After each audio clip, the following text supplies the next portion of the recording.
어느 날 밤, 막내가 술에 취하지 않은 맑은 정신으로 어머니 앞에 앉았다. 엄마, 나도 이제 다시 일어나고 싶어. 이번엔 정말 열심히 해볼게. 근데 엄마, 나 믿어줄 수 있어? 순애는 조용히 아들을 바라봤다. 나는 늘 널 믿어왔다. 내가 잘하지 못해도 괜찮아.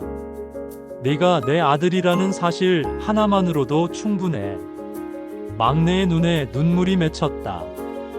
엄마, 나 앞으로 진짜 엄마 실망시키지 않게 해볼게. 둘째 딸은 어머니의 공연 준비를 보며 새로운 눈빛을 갖게 되었다. 엄마, 나 그동안 엄마 탓만 했는데 사실은 나도 내 삶을 제대로 살지 못했던 것 같아요. 엄마가 공연에 서는 걸 보니까 나도 다시 시작해보고 싶어졌어요. 순애는 딸의 손을 잡았다. 얘야, 누구든 실수하고 넘어질 수 있어. 중요한 건 다시 일어서는 거야. 너도 이제 너만의 길을 걸어. 둘째 딸은 눈시울이 붉어지며 고개를 끄덕였다. 큰아들은 여전히 무뚝뚝했지만 어머니의 공연 소식을 듣고는 표정이 흔들렸다. 엄마, 정말 무대에 서시는 거예요? 그래. 나도 이제 나답게 살고 싶다. 엄마, 미안해요. 그동안 엄마 힘든 거 잘 알면서도 표현을 못했네요. 순애는 미소를 지었다. 너도 내 자리에서 최선을 다했잖니. 이제는 서로 조금 더 마음을 열자. 그 말에 큰아들은 처음으로 어머니 손을 꼭 잡았다. 순애는 남편 사진 앞에 앉았다. 여보, 나 내일 무대에 올라가. 당신이랑 젊었을 때 약속했던 거 기억나지? 나중에 춤추면서 살자던 그 약속. 당신이 곁에 없어도 나는 이제라도 그 약속을 지키고 싶어. 나 잘할 수 있겠지? 사진 속 남편은 여전히 웃고 있었고 그 웃음은 마치 잘하고 있어라고 말하는 듯했다. 6부 에필로그. 다시 시작하는 하루들. 주민센터 강당의 커튼이 천천히 올라간다. 낡은 무대 바닥에는 시간의 흔적이 얼룩처럼 남아있고 천장의 형광등은 군데군데 빛이 흔들렸다. 그럼에도 오늘만큼은 이 무대가 호화로운 극장처럼 느껴진다. 이유는 하나. 순애가 선 자리이기 때문이었다. 순애는 허리를 곧게 펴고 서 있었다. 새로 산 은은한 진주색 드레스를 입고 단정히 묶은 머리 위로 작은 핀이 반짝인다. 음악이 시작되기 전 그녀는 깊게 숨을 들이마신다. 드레스의 천이 미세하게 떨릴 만큼 가느다란 떨림이 가슴에서 올라왔다. 관객석 첫 줄에는 가족들이 앉아 있었다. 무표정하던 큰아들의 눈가엔 낯선 긴장과 기대가 섞여 있었고 큰 며느리는 가방에서 휴지를 꺼내 손에 꼭 쥐었다. 둘째 딸은 손을 모은 채 무대만 바라보았고 막내는 의자 끝에 걸터 앉아 몸을 앞으로 기울였다. 손자와 손녀는 서로의 손을 꼭 잡고 있었다. 지휘자의 손끝이 허공에 길을 그었다. 그 길 위로 음악이 흘렀다. 현악기의 도입부가 무대를 부드럽게 감싸자 순애는 오른손을 살며시 올렸다. 그리고 한 걸음, 또 한 걸음. 너무 빠르지도 지나치게 천천히도 아닌 지금에 꼭 맞춘 속도로. 파트너 할아버지의 손이 조심스럽게 순애의 손을 받쳤다. 낯선 손의 온기였다. 그러나 그 온기 속에 얇게 깔린 존중과 배려가 느껴졌다. 순애는 그 손을 잠시 바라보다 눈을 감듯 반쯤 내리깔고 음악에 몸을 맡겼다. 발끝이 바닥을 스치며 움직이는 궤적마다 오래전 남편과 약속했던 춤의 잔향이 조용히 되살아났다. 여보, 보고 있어. 나 지금 약속 지키고 있어. 회전, 멈춤, 다시 회전. 순애의 치맛단이 살짝 올라갔다 내려오며 공기를 부드럽게 흔들었다. 관객석 어딘가에서 억눌린 숨소리가 새어나왔고 뒤쪽에서는 작은 박수가 먼저 시작됐다. 순애의 발걸음은 처음보다 가벼워졌다. 그녀는 이제 음악의 박자가 아니라 자신의 심장 박자에 맞춰 춤을 추고 있었다. 마지막 포즈. 드레스의 주름이 늦게서야 따라 내려앉는 동안 순애는 살짝 미소 지었다. 커튼콜을 알리는 조명이 무대를 덮자 관객석에서 큰 박수가 터졌다. 큰아들이 처음으로 두 손을 머리 위로 들어 박수를 쳤고 큰 며느리는 눈가를 훔치며 어딘가 낯선 얼굴로 웃었다. 손자와 손녀는 일어나 크게 손을 흔들었다. 둘째 딸은 눈을 감고 깊게 숨을 들이쉬었다. 막내는 자리에서 벌떡 일어나 엄마 하고 불렀다. 그 한마디에 순애는 무대 위에서 고개를 숙이며 관객석을 향해 천천히 인사했다. 그 순간 그녀는 비로소 알았다. 무대는 화려한 조명 때문이 아니라 나로 선 자신 때문에 빛난다는 것을. 강당 뒤편 임시 대기실. 의상과 구두가 뒤섞인 작은 공간에서 순애는 의자를 당겨 앉아 잠시 숨을 고르고 있었다. 그때 문이 노크도 없이 벌컥 열리더니 막내가 달려들어왔다. 엄마, 나나 진짜 깜짝 놀랐어. 엄마가 저렇게 멋있는 사람인지 오늘 처음 알았어. 순애는 웃었다. 너도 알긴 아는구나. 막내는 머뭇거리다 고개를 떨구었다. 엄마한테 기대기만 했던 것 같아. 앞으로는 내 힘으로 일어나 볼게. 진짜로. 시간이 좀 걸려도 괜찮지? 괜찮지. 넘어져도 또 일어나면 되지. 잠시 뒤 둘째 딸이 들어왔다. 손에는 작은 꽃다발이 들려 있었다. 엄마, 나 오늘 엄마 보면서 용기 얻었어. 나도 내일 다시 시작해 볼래. 프로젝트 제안서 넣어보려고. 그래, 해봐. 너한테는 늘 힘이 있었어. 다만 너 스스로가 못 본 날들이 있었던 거지. 둘째는 고개를 끄덕이며 눈가를 훔쳤다. 엄마, 미안해. 그동안 엄마를 원망한 날들이 많았어. 원망할 자격 있지. 엄마도 서툴렀어. 우리 이제 서로를 탓하기보다 서로의 등을 밀자. 마지막으로 큰아들과 큰며느리가 문 앞에 섰다. 큰아들은 약간 어색한 미소를 띄었다. 엄마, 대단하셨어요. 저는 그냥 엄마가 대단하다고밖에. 순애는 아들의 어색함을 알았다. 수십 년을 원칙과 책임으로 살아온 사람이 갑자기 감정을 자연스럽게 표현하는 건 어려운 일이다. 그래서 대신 그녀가 한 발 더 다가섰다. 고맙다. 넌 늘 너 자리에서 최선을 다했지. 엄마도 알아. 큰며느리는 조심스레 입을 열었다. 어머님, 오늘 보니까 아이들한테 제가 너무 몰아붙였나 싶었어요. 사실 저도 두려웠거든요. 아이들이 뒤처질까봐, 제가 못난 엄마로 보일까봐. 근데 오늘은 어머님처럼 아이들이 자기 박자대로 살도록 믿어주고 싶어졌어요. 순애는 며느리의 손을 살짝 잡았다. 넌 좋은 엄마야. 다만 조금 천천히. 아이들이 숨 쉴 자리를 열어줍시다. 문 밖에서 손자와 손녀의 제잘거리는 소리가 들렸다. 할머니 최고. 할머니 스타 됐어. 그 웃음소리에 어른들의 긴장도 조금씩 풀렸다. 공연 다음 날 병원에서 정기 검진 결과를 받았다.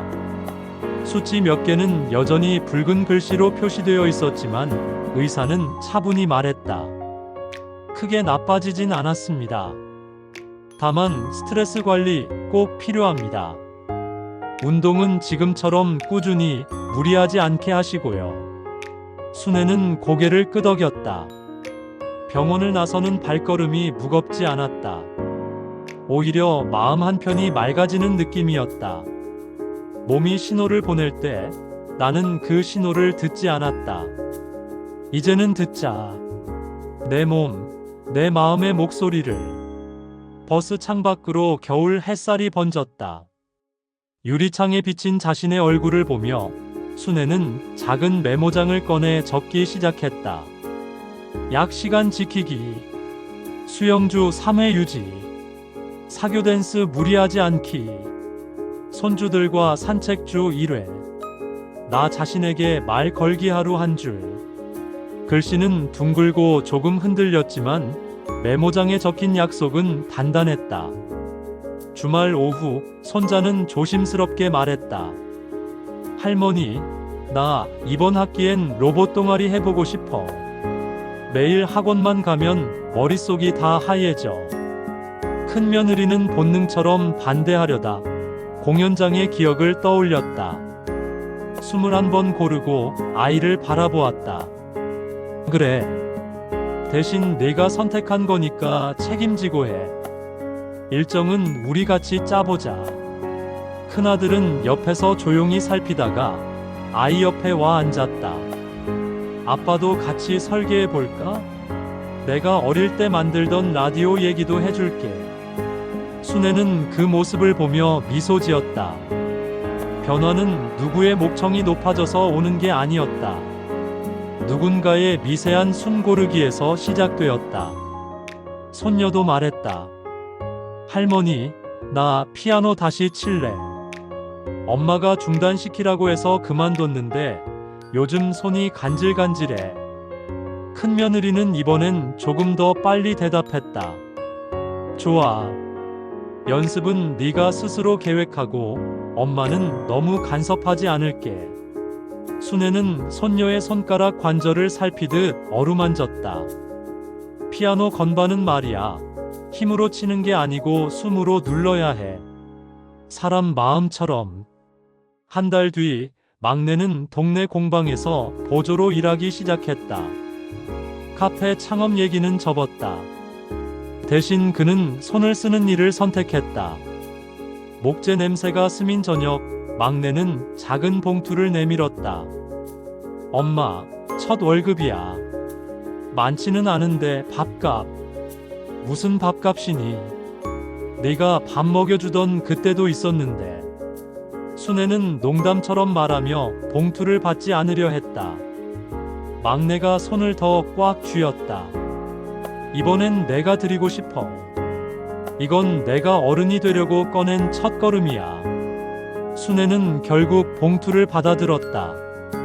따뜻했다. 봉투 속 지폐가 아니라 건네는 손의 온기가. 그날 밤 막내는 식탁 의자에 앉아 한참이나 도면을 들여다보며 연필을 굴렸다.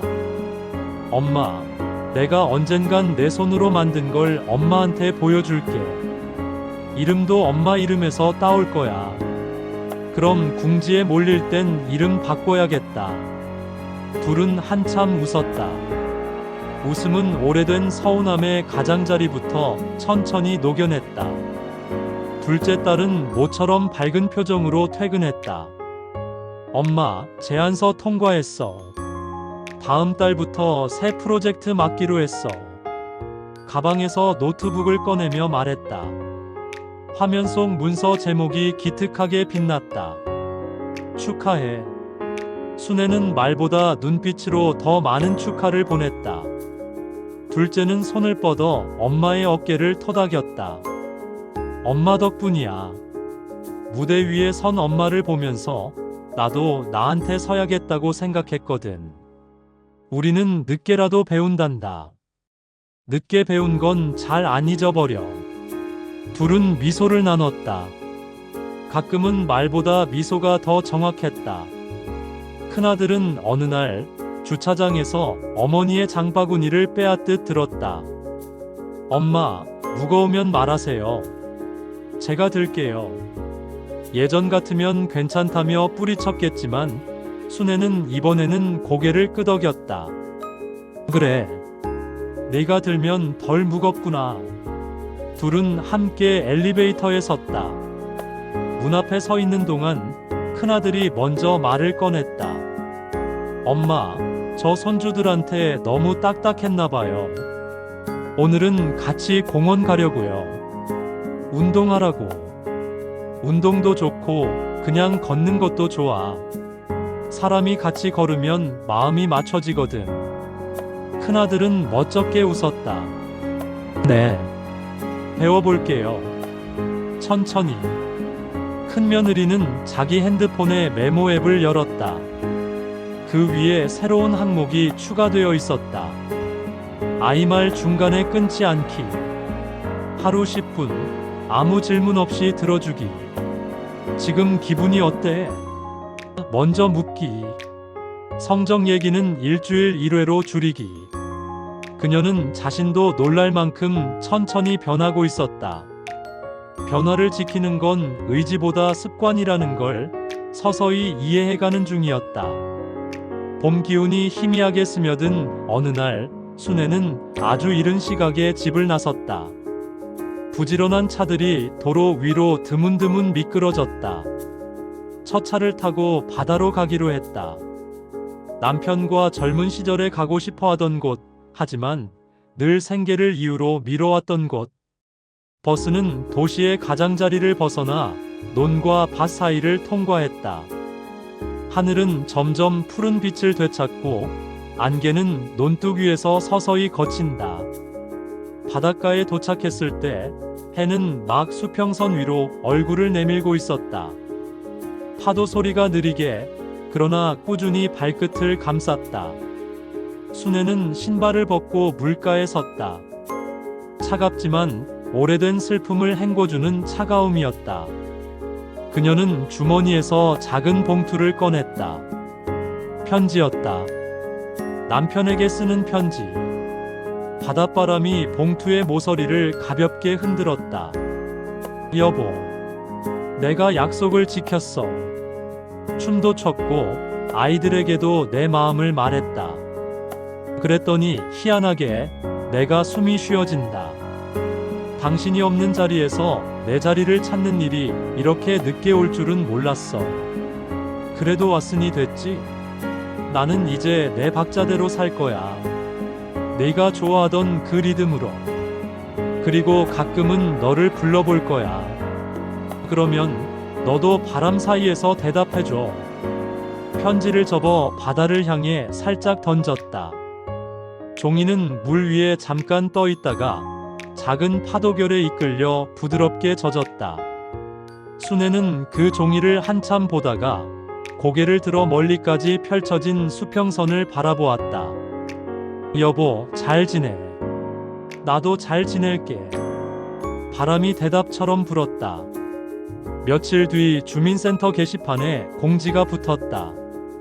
시니어 문화예술제 참가자 모집. 사교 댄스 팀도 참가할 수 있었다. 강사는 순애를 보며 말했다. 이번엔 팀 리더를 맡아보실래요? 공연 때 호흡이 좋았어요. 순애는 잠시 놀랐지만 곧 고개를 끄덕였다. 네. 근데 서툴면 알려주세요. 전 아직 배우는 사람이라. 배우는 사람들이 팀을 잘 이끌어요. 배움의 마음을 알거든요. 집으로 돌아오는 길, 순애는 작은 초대장을 몇 장 샀다. 손수 쓴 글씨로 가족들 이름을 적었다. 큰아들, 아이들과 함께 와주렴. 며느라기, 이번엔 네가 편안히 관람만 하게 내가 도시락 준비할게. 둘째야, 네 프로젝트 발표도 끝났으면 좋겠다. 끝나지 않아도 괜찮아. 막내야, 내 작업복 차림 그대로 와도 된다. 내 손 냄새면 충분히 향기롭다. 초대장에는 날짜, 시간, 장소와 함께 아주 작은 문장이 적혔다. 우리 같이 박수 칩시다. 서로의 박자를 응원하며. 노을이 골목을 붉게 물들이던 오후, 전화가 울렸다. 큰며느리였다.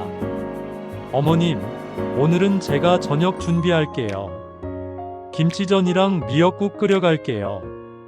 뭐냐, 장난감 부엌에 불나겠구나. 둘은 동시에 웃었다.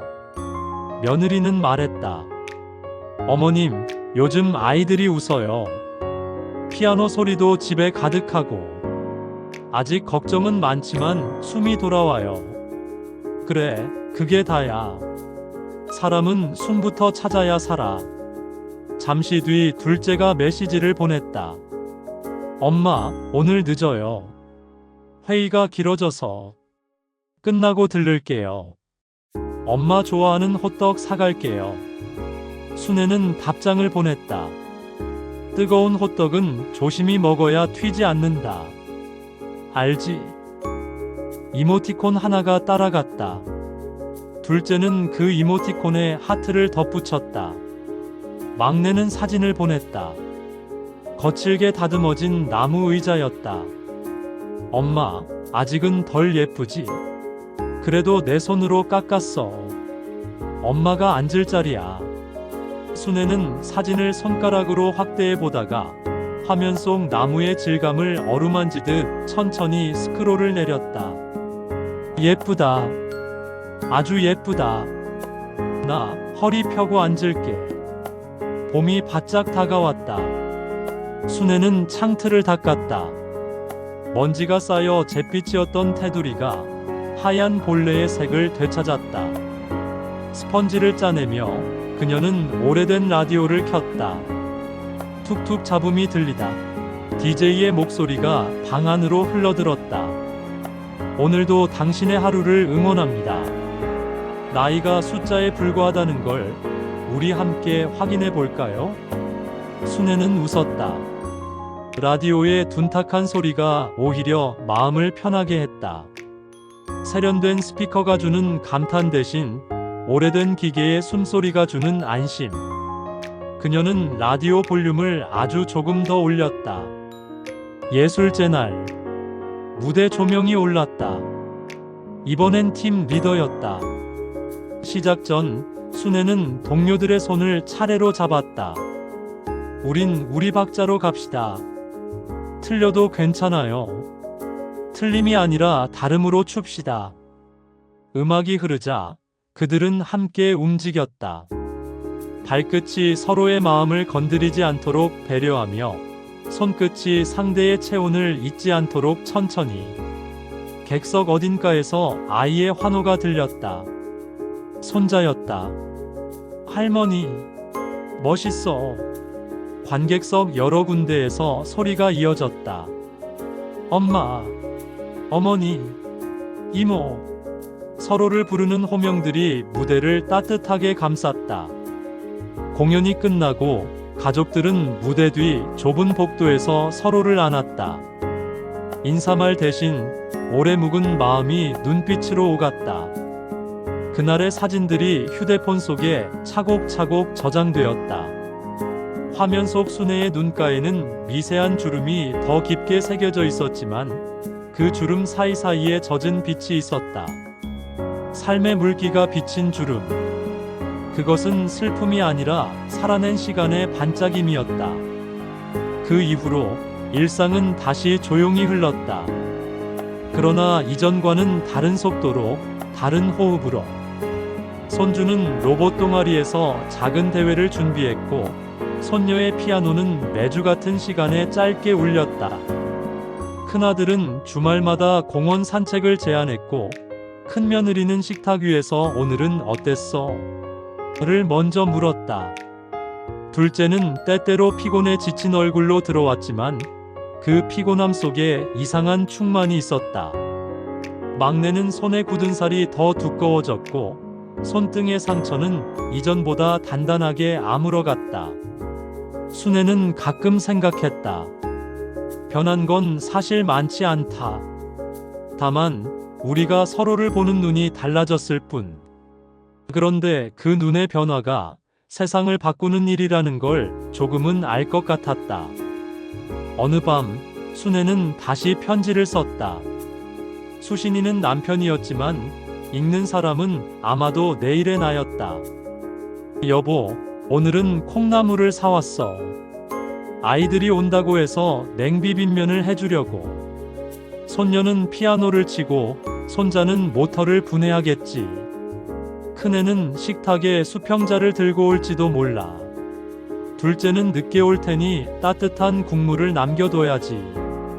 막내는 손에 톱밥을 잔뜩 묻히고 올 거야. 그 손 씻을 세숫대야도 준비해 둘게. 여보, 이런 게 살아있다는 뜻이더라. 작은 준비, 작은 기다림, 작은 웃음. 편지를 접어 서랍에 넣었다. 그리고 스탠드를 끄기 전에 거실 한편 액자 속 남편을 향해 고개를 숙였다. 잘 자, 여보. 내일 보자. 남편은 늘 그 자리에서 미소 지었다. 그 미소의 온도를 이제는 그녀도 배웠다. 떠난 사람의 미소는 남은 사람의 발걸음을 늦추지 않는다는 걸. 다음 날 아침, 하늘은 맑았고 바람은 약간 찼다. 장바구니에 콩나물과 오이, 달걀을 넣고 계란이 깨지지 않게 신문지로 감쌌다. 시장통에 익숙한 소음이 배경음악처럼 깔렸다. 상인들은 늘 그렇듯 활기찼다. 아주머니, 오늘 무 파는 날이에요. 달고 좋아요. 그럼 하나만 줘요. 집에서 국 끓이게. 물을 받아 장바구니에 넣으면서 순애는 알았다. 행복은 커다란 사건이 아니라 이런 장면들의 연속이라는 것을. 버스 안에서 지갑을 닫으며 창밖으로 흘러가는 가로수와 보도블록을 바라보며 그녀는 문득 속삭였다. 내 인생, 아직도 춤출 날이 남았네. 그 말은 한때 무대 위에서 마무리로 던졌던 대사였지만 이제는 일상의 문장으로 내려왔다. 오늘의 밥 짓는 시간에도, 아이들의 제잘거림 속에도, 병원, 대기실의 푸석한 공기 속에서도 그녀는 자신만의 박자를 틀고 있었다. 박자는 빠르지 않았다. 그러나 흔들리지도 않았다. 서두르지 않되 멈추지 않는 그 나이의 리듬. 그 리듬 속에서 순애는 살아있었다. 그리고 그 살아있음이 멀리 있는 누군가에게 또 다른 하루를 견디게 할 작은 음악이 되리라는 것도 어렴풋이 알 것 같았다. 해가 기울 무렵 순애는 창문을 열었다. 저녁 공기가 커튼을 밀고 들어왔다. 먼지 몇 알이 빗줄기 속에서 춤을 추었다. 그녀는 그 빛을 잠시 줬다가 조용히 창을 닫았다. 식탁 위에 그릇을 차리고 라디오를 켰다. 오늘의 선곡은 오래된 왈츠였다. 그녀는 주방 바닥에서 한 번 아주 짧게 회전해 보았다. 발 뒤꿈치가 미끄러지지 않도록 조심하며 허리를 곧게 세우고 아무도 보지 않는 곳에서 아주 작은 춤. 여보, 이건 우리 둘의 춤이야. 아무도 몰라. 그렇지만 나한테는 세상에서 제일 큰 춤이야. 라디오의 박자가 조용히 흐르는 동안 초인종이 울렸다. 아이들의 목소리가 겹쳐 들어왔다. 할머니, 외할머니. 문을 열자 얼굴 붉힌 바람과 함께 웃음이 쏟아져 들어왔다. 순애는 앞치마 끈을 한 번 더 매만졌다. 그리고 말했다. 어서 와라. 오늘은 니들 박자대로 먹자. 천천히 크게 웃으면서. 주방 시계의 초침이 규칙적으로 걸었다. 그 소리는 어쩌면 오래전부터 그녀 곁에 있었던 음악이었다.